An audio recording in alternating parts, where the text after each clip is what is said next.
प्रतीक चैटर्जी आप सबका हमारे YouTube चैनल एडिजिन क्लासेस में बहुत बहुत स्वागत करता हूं।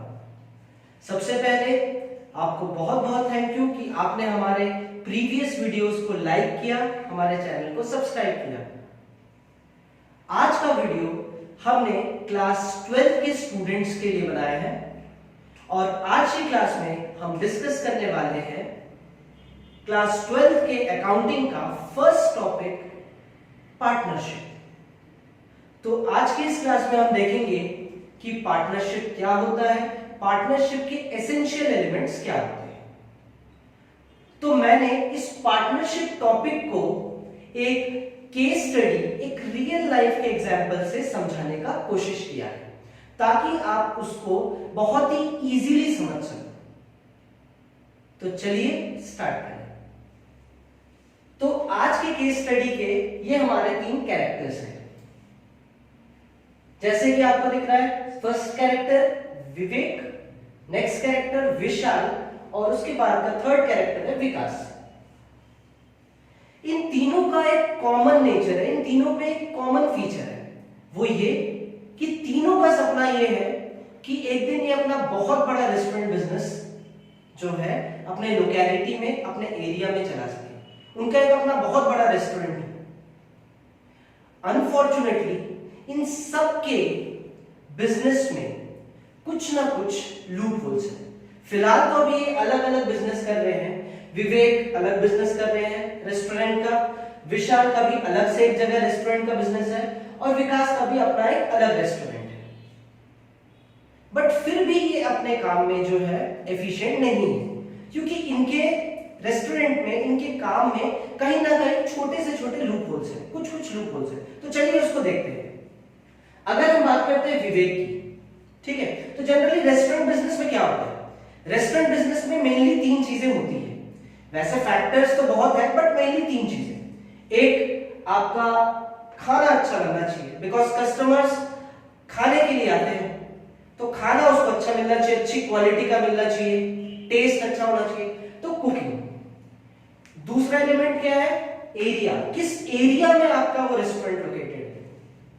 पॉश एरिया में है, इंटीरियर एरिया में है, ठीक है। और तीसरा मार्केटिंग, कस्टमर के साथ रिलेशनशिप कैसे डेवलप है एक रेस्टोरेंट के ओनर का, ठीक है। तो यहां पे हम देखते हैं विवेक का जो केस है, विवेक की कुकिंग स्किल्स बहुत अच्छी है, वो बहुत टेस्टी खाना बनाता है। लेकिन उसकी लूप होल्स क्या है, उसकी कमियां क्या है कि जिस एरिया में उसका रेस्टोरेंट है वहां ज्यादा पब्लिक विजिट नहीं होता, वहां ज्यादा लोग रेस्टोरेंट को प्रेफर करते नहीं है। मार्केटिंग स्किल्स तो विवेक में उतनी अच्छी है नहीं। कस्टमर से रिलेशनशिप कैसे बिल्डअप करना है नहीं आता उसको अच्छे से। अब बात करें दूसरे बंदे की, जिसका नाम है विशाल। विशाल की बात करें तो कुकिंग सो है, उतनी अच्छी नहीं है। एरिया भी, जिस लोकेलिटी पे रेस्टोरेंट है वो भी ठीक ठाक है बट उतना अच्छा नहीं है, उतना अच्छा रिस्पॉन्स नहीं है। मार्केटिंग में विशाल की कैपेसिटी और कैपेबिलिटी का कोई जवाब नहीं। कस्टमर से रिलेशनशिप बनाने में विशाल से बेटर कोई नहीं है। बट कस्टमर से रिलेशनशिप बना के कब तक बिजनेस को खींचे जब आपके पास टेस्ट ही नहीं है। अब हम तीसरे कैरेक्टर की तरफ आते हैं, जो कि है हमारे विकास। विकास की प्रॉब्लम यह है कि ना कुकिंग बेहतर है और ना मार्केटिंग स्किल्स है। बट हां, जिस लोकेलिटी पे या जिस एरिया में रेस्टोरेंट है वो बहुत अच्छा एरिया है, इसीलिए जो भी लोग आते हैं वो एरिया की वजह से आते हैं। फिर जब उसकी कुकिंग और मार्केटिंग स्किल्स से जब वो अट्रैक्ट नहीं होते, प्रभावित नहीं होते, तो फिर वो दोबारा नहीं लौटते। तो तीनों ही बेचारे अपने अपने लूप होल्स के कारण परेशान हैं और अपने एक्चुअल एम को अचीव नहीं कर पा रहे। तो बेचारे तीनों ही डीमोटिवेट होके, तीनों ने क्या किया, डिसाइड किया कि चलो एक मोटिवेशनल सेमिनार में जाया जाए। और उस मोटिवेशनल सेमिनार का जो थीम था वो था कि कैसे आप अपने बिजनेस को 1000 टाइम्स बढ़ा सकते हैं या अपने सेल्स को 100 टाइम्स कैसे ग्रो कर सकते हैं।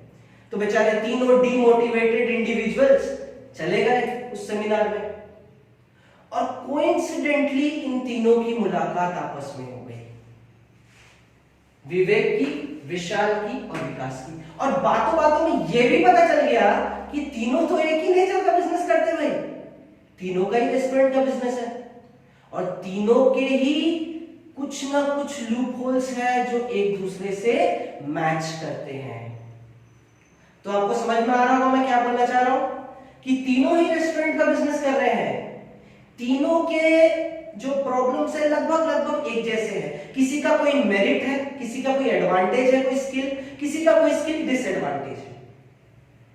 तो तीनों ने देखा कि यार हमारा गोल एक है, हमारा माइंडसेट एक है, हम एक दूसरे के साथ अगर काम करें तो हम साथ में मिलके एक दिन इस स्टेट का या इस डिस्ट्रिक्ट का, इस कंट्री का सबसे बड़ा रेस्टोरेंट ओपन कर सकते हैं।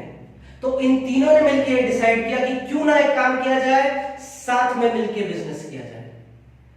तो इससे क्या होगा, विवेक की कुकिंग स्किल्स, विशाल की मार्केटिंग स्किल्स और विकास की जब लोकेलिटी एक साथ हो जाए तो इनका बिजनेस चलना ही चलना है। क्योंकि विवेक अपने टेस्टी खाने से कस्टमर्स को खींचेगा, विशाल मार्केटिंग और कस्टमर के साथ रिलेशनशिप से कस्टमर्स खींचेगा और विकास के जो लोकेलिटी है वो सबसे बेस्ट प्लेस में उसका रेस्टोरेंट है, उसका भी उसको फायदा मिलेगा। तो तीनों ने सोचा क्यों ना हमारा बिजनेस एक है, हमारा माइंडसेट एक है, हम एक दूसरे को कोऑपरेट भी करेंगे, हमारा गोल भी सेम है, तो क्यों ना साथ में मिलकर बिजनेस किया जाए। तो देखिए जो मैंने अभी आपको छोटा सा स्टोरी सुनाया, स्टोरी नैरेट किया, तो ये क्या है, पहले ये तीनों अलग अलग बिजनेस करते थे, फिर अब तीनों क्या किए, देखे कि हमारा जो है गोल कॉमन है, तो उन्होंने क्या देखा कि क्यों ना साथ में मिलकर बिजनेस किया जाए। तो जब तीनों इंडिविजुअल साथ में आ गए तो ये क्या बन गया, ये बन गया पार्टनरशिप। ठीक है, तो ये क्या बन गया, पार्टनरशिप। अब तीनों अपने अपने स्किल्स को एक साथ एक्यूमुलेट करके आगे बिजनेस रन करेंगे। ठीक है, तो चलिए अब हम इसके प्रॉपर डेफिनेशन में आते हैं। मुझे लगता है आपको धीरे धीरे समझ में आ रहा होगा, तो हम अब प्रॉपर डेफिनेशन में आते हैं जिससे आपको और क्लियर हो जाएगा। तो प्रॉपर डेफिनेशन क्या है, अब देखिए पार्टनरशिप का डेफिनेशन हमको कहां से पता चलता है, हमको कहां से मिलता है, हमको मिलता है इंडियन पार्टनरशिप एक्ट 1932 से। तो ये जो पार्टनरशिप का डेफिनेशन वो किसने दिया है, इंडियन पार्टनरशिप एक्ट 1932। तो डेफिनेशन क्या है देखते हैं, partnership is the relation between persons who have agreed to share the profits of a business carried on by all or any of them acting for all। तो ये proper partnership का definition है, इसको मैं आपको समझाता हूं अभी। तो पार्टनरशिप में क्या होता है, जैसे कि मैंने आपको बताया, कुछ इंडिविजुअल्स साथ में आ जाते हैं, साथ में आते हैं, उनका कॉमन माइंडसेट रहता है, उनका कॉमन कंसेंट रहता है, उनके कॉमन लाइक्स डिसलाइक्स रहते हैं और उनके बीच में एक ऐसा रिलेशनशिप बन जाता है कि वो लोग साथ में मिलकर बिजनेस करते हैं, लीगल बिजनेस करते हैं और जो भी प्रॉफिट होता है या लॉस होता है वो आपस में शेयर करके उसको डिस्ट्रीब्यूट कर लेते हैं। जैसे अगर प्रॉफिट हुआ तो वो आपस में शेयर कर लेंगे, लॉस हुआ तो आपस में बियर करेंगे। तो पार्टनरशिप क्या हुआ, इन शॉर्ट दो या दो से ज्यादा पर्सन मिलके जब एक कॉमन ऑब्जेक्टिव को अचीव करने के लिए साथ में अपने एफर्ट्स लगाते हैं, बिजनेस करते हैं, लीगल बिजनेस करते हैं, प्रॉफिट या लॉस को शेयर करते हैं आपसी सहमति से। ठीक है, तो ऐसे बिजनेस को हम क्या बोलते हैं, पार्टनरशिप बिजनेस बोलते हैं। यहां पे कभी कभार ऐसा भी होता है कि ऐसे मान के चलिए तीन लोगों ने मिलकर एक पार्टनरशिप फर्म जो है कंस्ट्रक्ट किया या पार्टनरशिप फर्म फॉर्म किया।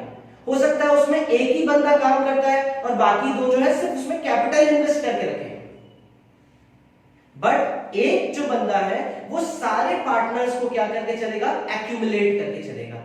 मतलब अगर कोई भी पर्सन कोई भी काम करता है उसके लिए सारे पार्टनर लायबल होंगे। तो इन शॉर्ट पार्टनरशिप का मतलब क्या होता है, जब दो या दो से ज्यादा लोग मिलकर के एक कॉमन बिजनेस करते हैं एक कॉमन माइंडसेट से, और उनका मोटिव क्या रहता है, प्रॉफिट अर्न करना रहता है, और जो भी प्रॉफिट या लॉसेस होगा उसको आपस में वो शेयर करेंगे। तो ये है पार्टनरशिप का एक प्रॉपर डेफिनेशन।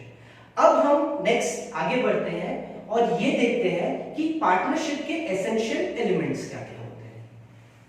तो एसेंशियल एलिमेंट्स ऑफ पार्टनरशिप, ये हमारा नेक्स्ट टॉपिक है। तो देखते हैं एसेंशियल एलिमेंट्स क्या होते हैं। सबसे पहला, 2 और मोर पर्सन्स। यहां पे नंबर ऑफ पार्टनर्स की बात की जा रही है एक्चुअली।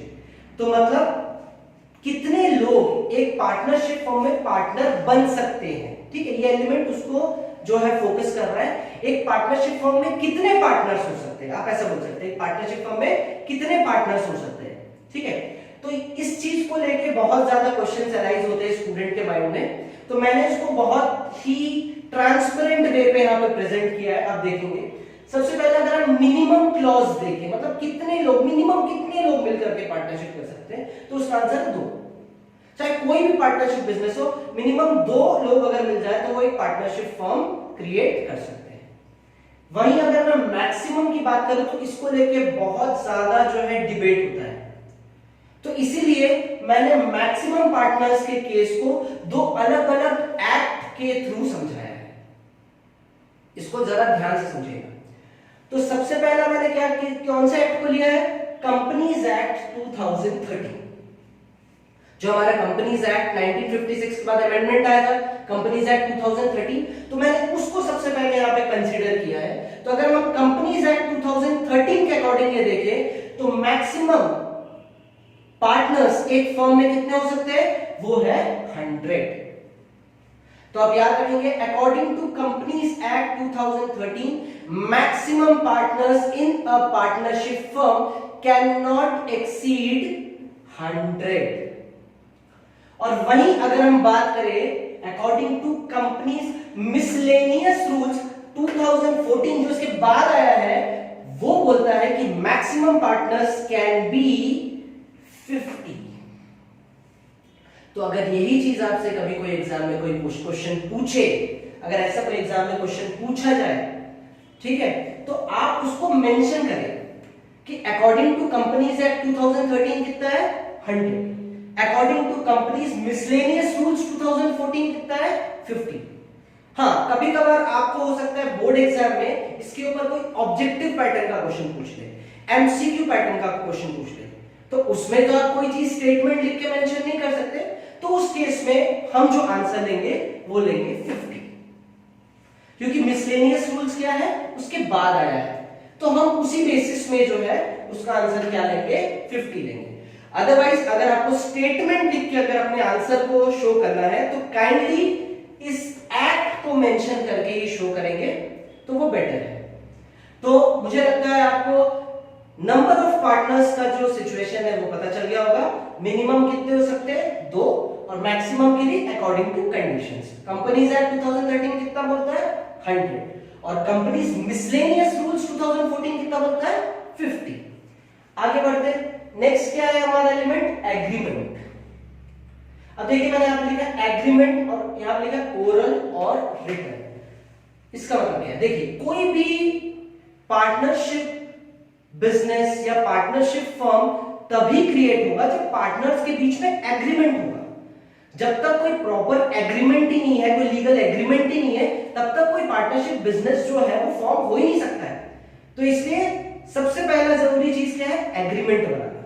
पार्टनर्स को आपस में बैठ के एग्रीमेंट बनाना पड़ता है, लाइक माइंडसेट से, सेम माइंडसेट से, आपसी सहमति से, ठीक है। तो दूसरी सबसे एसेंशियल चीज क्या है, एग्रीमेंट होना चाहिए। तो agreement can be oral as well as written, ठीक है। तो ये प्रोविजन है हमारे पास, it can be oral, it can be written, but generally partners जो है या फर्म जो है प्रिफर करता है रिटन एग्रीमेंट पे, बिकॉज रिटन एग्रीमेंट को हम लोग एज अ प्रूफ या as an evidence later on कभी कोई डिस्प्यूट हुआ तो कोर्ट में शो कर सकते हैं, ठीक है। बिकॉज ओरल का कोई भी ओरल एविडेंस या ओरल एविडेंस को बोल सके या ओरल एग्रीमेंट को कभी भी कोर्ट जो है एज अ वैलिड एविडेंस जो है वो एक्सेप्ट नहीं करने वाला।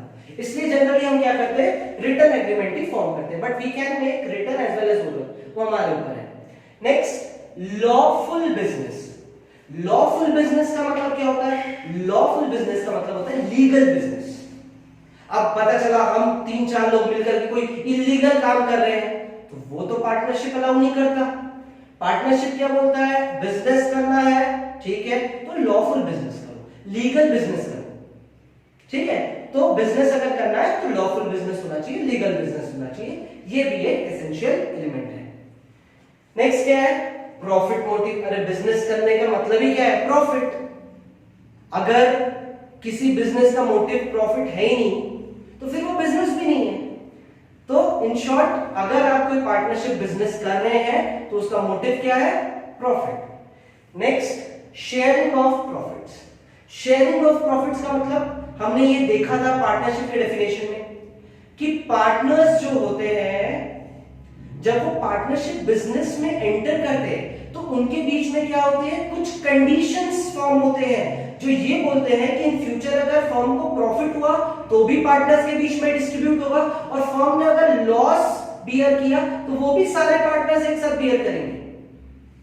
तो इसलिए जो भी प्रॉफिट होगा वो भी पार्टनर शेयर करेंगे, और अगर फर्म को कोई लॉस भी होता है तो उसका बर्डन भी सारे पार्टनर्स आपस में शेयर करेंगे। And our last element, essential element is relationship of principles and agent. अब ये बहुत इंपॉर्टेंट सा एक एलिमेंट है जिसको आपको ध्यान से समझना है। तो relationship of principles and agent क्या है? देखिए, पार्टनरशिप फर्म में क्या होता है? जो पार्टनर होता है ना, वही ओनर भी होता है और वही एजेंट भी होता है। मतलब कि अगर हम एक पार्टनर को कोई काम देते हैं करने के लिए, ठीक है, कोई काम करने के लिए देते हैं, कोई टास्क देते हैं, अगर उस काम को वो सही ढंग से करता है तो उसका जो बेनिफिट है वो सारे फर्म को होगा, वो सारे पार्टनर्स को होगा। और वहीं अगर वो पार्टनर कुछ गलत करता है, कुछ फ्रॉड्यूलेंट एक्टिविटी करता है, तो उसके लिए भी सारे पार्टनर्स लायबल होंगे।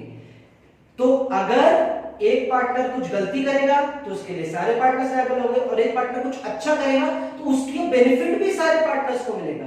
इसलिए हम ये बोलते हैं कि relationship of principal and agent. Principal मतलब ओनर, तो ओनर का क्या लायबिलिटी होता है, ओनर की क्या रिस्पॉन्सिबिलिटी होती है कि उसके अंडर पे अगर उसके बिजनेस में कुछ भी गलत हो रहा है तो जिम्मेदारी ओनर के ऊपर आएगी। तो वही है, अगर पार्टनर कुछ गलत करेगा तो एक पार्टनर गलत कर रहा है तो बाकी सब भी उसके साथ जो है गिल्टी फील करेंगे या गिल्टी होंगे। और वहीं पे अगर कोई पार्टनर अच्छा काम करेगा तो उसके लिए बाकी सारे पार्टनर्स भी जो है उसका बेनिफिट अवेल करेंगे, ठीक है। तो इसलिए इसको बोला जाता है relationship of principles and agent. तो मैं फिर से बता देता हूं, एसेंशियल एलिमेंट्स में हमने क्या क्या पढ़ा? 2 और मोर पर्संस, एग्रीमेंट होना चाहिए, लॉफुल बिजनेस होना चाहिए, मोटिव प्रॉफिट होना चाहिए, प्रॉफिट्स एंड लॉसेस जो भी है वो शेयर होने चाहिए, और रिलेशनशिप होता है, relationship of principles and agent, मतलब वही प्रिंसिपल भी है और वही एजेंट भी है, और उसके एक्ट जो है वो सारे पार्टनर्स को क्या करेंगे? बाइंड भी करेंगे, चाहे उसने अच्छा एक्ट किया हो, चाहे उसने कुछ गलत एक्ट किया हो। आई होप कि आपको ये क्लास अच्छा लगा होगा, आपको ये वीडियो समझ में आया होगा। तो अगर आपको हमारा कंटेंट पसंद आया है, अगर आपको हमारा क्लास अच्छा लगा है, तो इस वीडियो को लाइक करिए, शेयर कीजिए, चैनल को सब्सक्राइब कीजिए। Thank you.